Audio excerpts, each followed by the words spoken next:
Hello and welcome to Sports Around the World. I am Blessing Basi. The headlines. National Sports Festival Edo 2020 to hold from January 3rd to 17th. Ladamboso names 20 players for WAFU Under-20 Cup of Nations. Ministry of Sports make move to enforce strict discipline in Super Eagles camp, ban scouts and angers on. The Tigers get 2021 Afro Basket qualifiers to a flying start, beat South Sudan 76-56 in opening match. Maradona laid to rest as Napoli honors him. Let's go on a short break now. When we come back, we have more sports stories for you.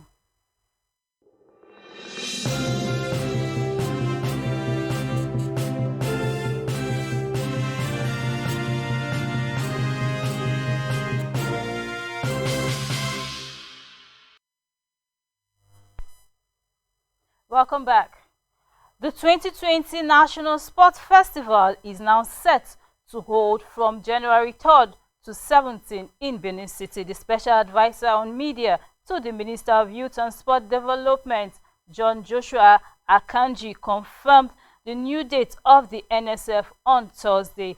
It had earlier been reported that the NSF had been postponed till next year, as the ministry did not get approval from the Presidential Task Force on COVID-19 to hold the multi-sport competition. But on Thursday evening, a decision was reached after a visual meeting between the PTF, the Nigerian Center for Disease Control, and the Minister of Sports, Youth and Sport Development, Sunday Dare, that the event should hold in adherence to the COVID-19 protocols.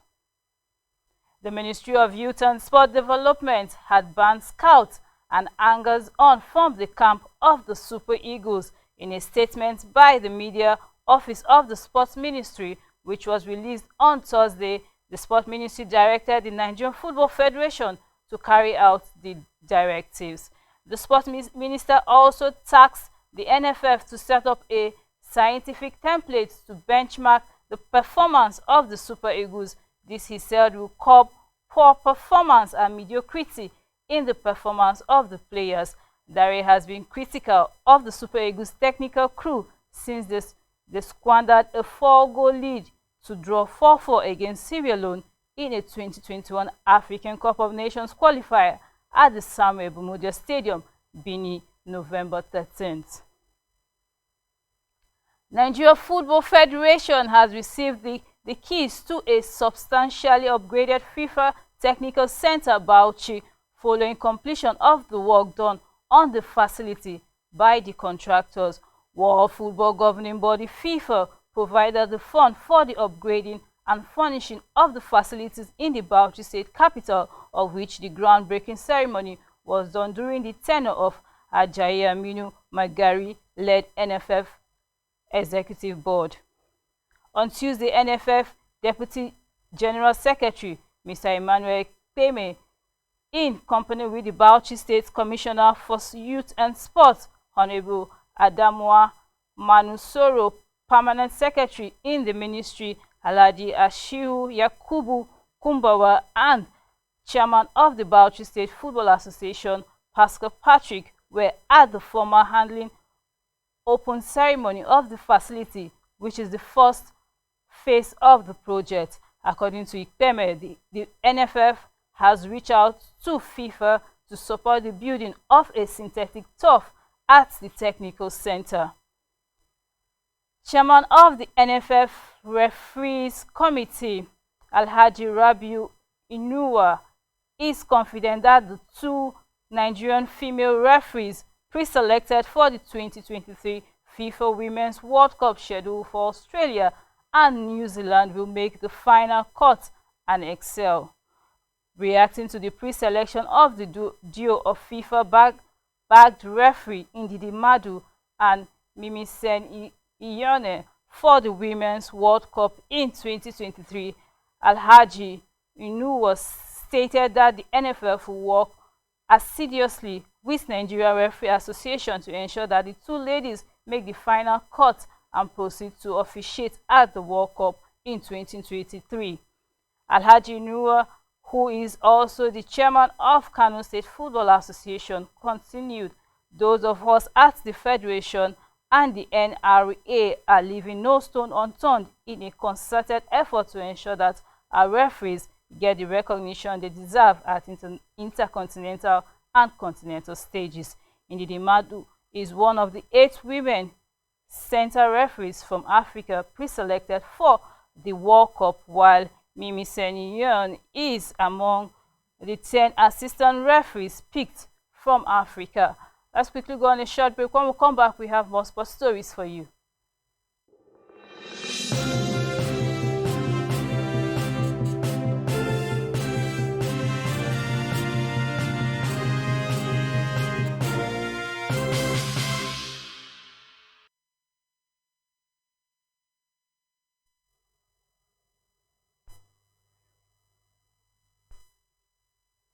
Welcome back.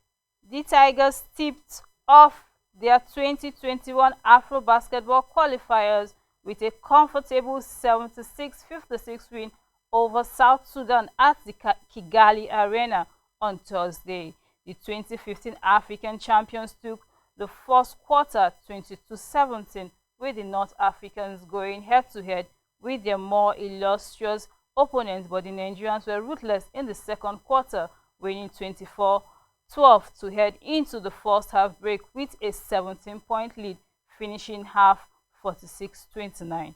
South Sudan fought back in the third quarter to reduce the deficit to 20-15, but the Tigers showed their superiority in the final quarter, taking the game 15-7 to win 76-56 with a 20-point margin. Opelbra point guard Caleb Agada finished the game as top scorer in 16 points, 2 rebounds, and 2 blocks. Agada scored 4 out of 6 attempts 3-point throws, while making 2 out of 4 2-point attempts. Ike Riogu was the Tigers' most effective player in the game. He scored 13 points, 7 rebounds, 8 assists, and 1 steal. Lewis Hamilton, in the first race since becoming the most successful driver of all time, dominated first practice at the Bahrain Grand Prix. Hamilton was 0.449 seconds ahead of teammate Valtteri Bottas in second place, with Racing Point Sergio Perez in third, nearly a second off the pace. It was an unimpressive session, not least because the team spent some of it accessing 2021 specification tires. In addition, it was held in daylight with qualification and race in the dark. The test tires added to the complexity of the sessions, with Hamilton and Bottas using the 2020 medium tires to set their fastest times, while others used soft tires or the test tires, which were 2021 spec medium compound tires. Still on Formula One, Lewis Hamilton says Formula One needs to do more to try to improve human rights issues in some of its host countries. On Wednesday 30th, UK PMs raised concern of human rights violation linked to Sunday's Bahrain Grand Prix. Hamilton said he had received letters from rights groups on arrival in Bahrain and would take some time to digest them. Bahrain is just one Formula One host countries, but with which human rights groups have raised concerns. Others include Russia, China, Azerbaijan, Turkey, and the United Arab Emirates, as well as Saudi Arabia, which is making its debut on the calendar next year. In cycling, Theo Godhagen Hart says he hopes to defend his Giro d'Italia title in 2021 and intends to race for Grand Tour honors every year in the remainder of his career. The 25-year-old produced one of the performances of the season to win Giro last month and become Britain's 5th Grand Tour winner in history. But the strength of the squad in Ineos means it is not a given that Geoghegan Hart will be afforded a leadership role at future races. Speaking in an interview with Gazzetta dello Sport, TL responded to a question about his intention to race for the Tour de France and Vuelta titles by saying definitely that's the objective. He also said he hopes to stay long in the sport, probably to have another 10 years or more of his career, and the plan is to fight every year for all the races. Let's go on a short break now. When we come back, we have more sports stories for you.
Welcome back.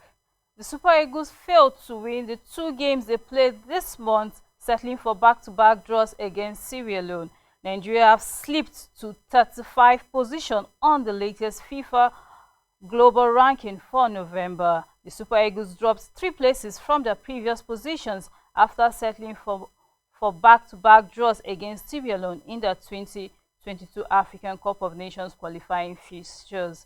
They are the 4th best country in Africa, with Senegal retaining the #1 spot, followed by Tunisia and Algeria in the 2nd and 3rd position, respectively. A fortnight ago, Nigeria gave up a 4-0 lead against the Leone Stars on home ground to share the spoils with their West African neighbors. 4 days later, the 3-time African champions traveled to Freetown, where they were held to a goalless draw by John Kester's men. The result delayed Nigerians' qualification for the 2022 Continental Showpiece in Cameroon, but they remained at the summit of Group L with 8 points after 4 matches.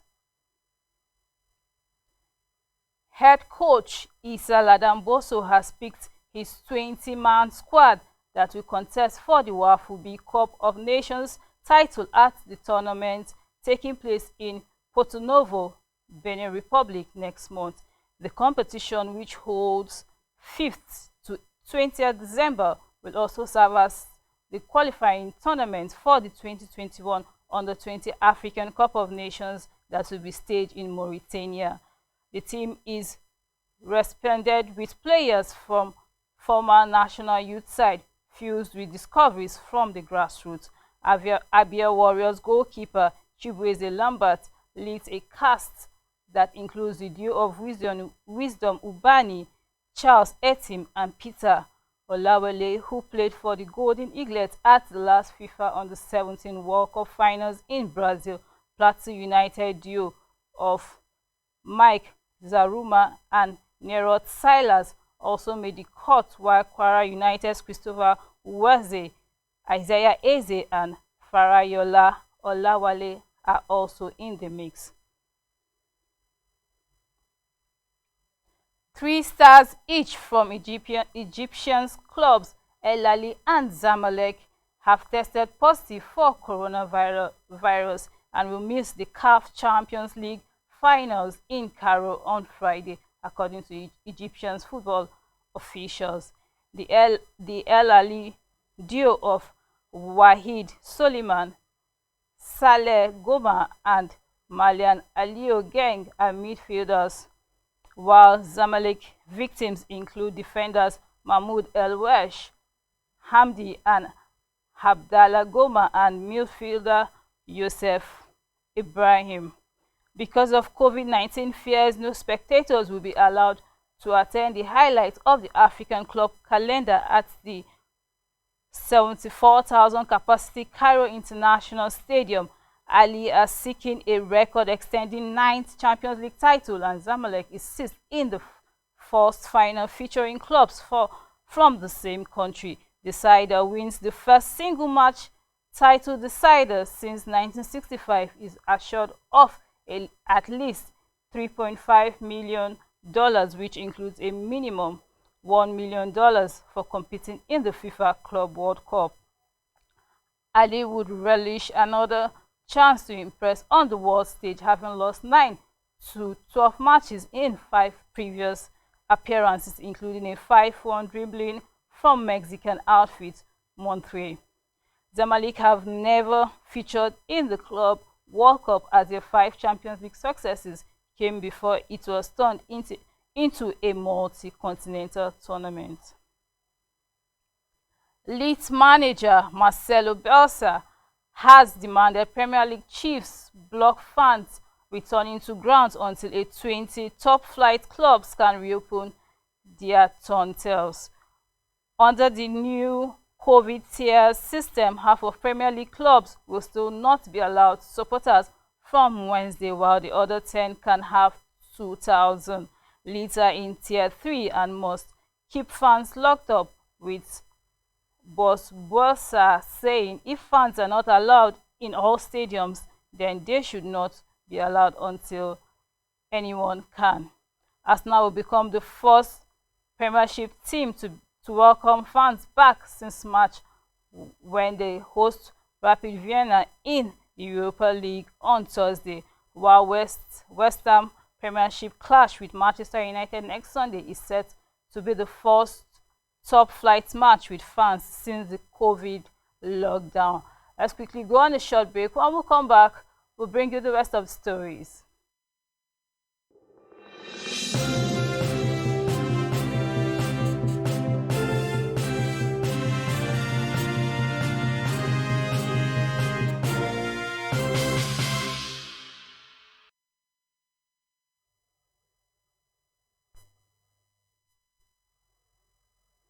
Welcome back. The training course for judges of shooting sports in Africa is basing in Nigeria for the first time, with over 30 participants from various military and paramilitary backgrounds, including Nigerian Army, Air Force, Navy, Police, DSS, Customs, Civil Defense, Lagos State Sports Commissioner, Ogun State Sports Council, and Safari Hunters Association. ASSF President General Hazim Honzi, who doubles as president of the Egyptian Shooting Stars Federation and member of the International Shooting Star Federation (ISSF), on his maiden visit to Nigeria, is the sole instructor for the one-week-long program, which began on the 22nd of this month and is expected to climax on the 28th of next month. In his welcome remark, President of the Nigeria Shooting Sports Federation (NSSF), Brigadier General Lonze Adeoye, said the program is historic and another milestone achievement of his leadership, stating that the NSSF has not reneged in making meaningful progress and coordination to take the sport to enviable heights. He explained that the essence of the invitation the African Shooting Sports Federation president to Nigeria for the course was to conduct the training course for judges, which had been a serious area of concern in the sport in Nigeria and other African member nations. He revealed that the course is exclusively for old, non-active shooting sports athletes who are coaches or intend to become coaches and judges respectively. The NSSF president added that after the course, participants would be issued certificates of participation and thereafter return to their various constituencies to impact the knowledge learned into their subordinates in order for shooters to know what is required of them by the judges and be acquainted with the constantly evolving rules and regulations of the ISSF. In rugby, Ireland coach Andy Farrell has urged Stuart McCloskey not to be too desperate to impress when he makes his international return against Georgia. Farrell admits McCloskey is entitled to free aggrieved, but his lack of Ireland game time with Sunday's match his first appearances in over 2 years. The 28-year-old 3 previous caps were spread across almost as many years following a debut against England in the 2016 Six Nations. Northern Irishman McCloskey has considered he's tried too hard to fix in back then and been advised by Farrell to stick to the original game this weekend. Having fulfilled his dream of joining the Grand Slam Winners Club by taking the US Open title this year, Australian Dominic Thiem is settling down his goal for 2021 and hopes to be standing on the podium at the Tokyo Olympics. The 20-year-old Dominic Thiem lost 3 Grand Slam finals before finally winning the US Open at Flourishing Meadows in September, becoming the first player outside the trio of Novak Djokovic, Rafael Nadal, and Novak to win a major since 2016. Now he wants Olympic gold. Thiem skipped the Rio Olympics in 2016 and was set to miss Tokyo due to scheduling issues before the Games were pushed back to 2021 due to the COVID-19 pandemic. Thiem is coached by Chile's Nicolas Masu, who won both the singles and double gold medals in Athens in 2014. Tennis Australia has been granted permission by the Victoria state government to allow players to train during their 14-day quarantine ahead of the Australia Open, local media reported Friday. Organizers have been in lengthy discussions with authorities over the COVID-19 protocols to be established for those arriving in Australia ahead of the first Grand Slam of the year, which is slated to be held from January 18 to 31. The Age newspaper, citing an unnamed source with knowledge of the discussion, reported that players would be allowed to train during their quarantine period but would have to strictly adhere to health guidelines. That's the much we can take for today. I remain Blessing Basi. Have a wonderful evening.